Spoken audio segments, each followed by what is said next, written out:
G'day everyone, my name is Daniel O'Grady and welcome to another Wasabi Cars video. Thank you all very much for joining me. Now the car I would like to introduce to you today is this Hino Contessa.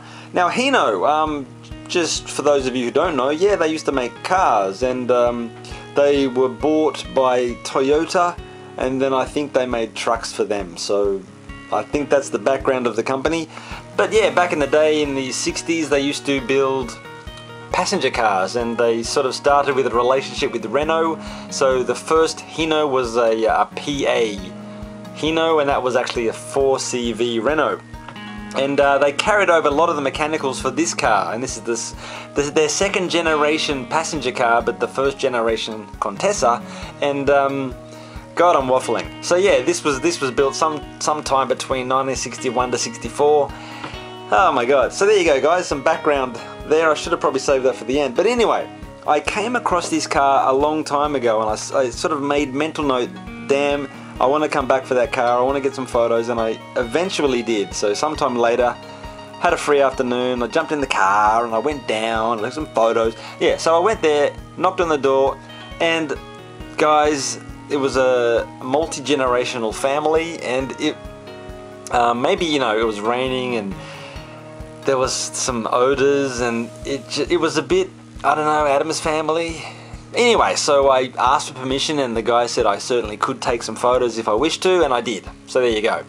And yeah, I walked around this blue Hino Contessa. I think, is it a deluxe? So yeah, deluxe has got some extra chrome strips and some extra little bits and pieces on the interior, which I don't have any footage of actually, but I just believe that's the case when I see deluxe.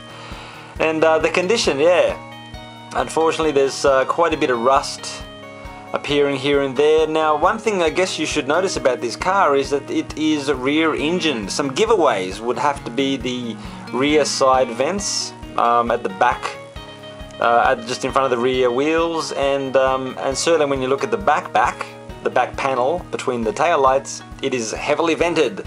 So yeah, that's how the car gets some fresh air. Now, of course, I wasn't able to pop the hood, the bonnet, the hood, whatever.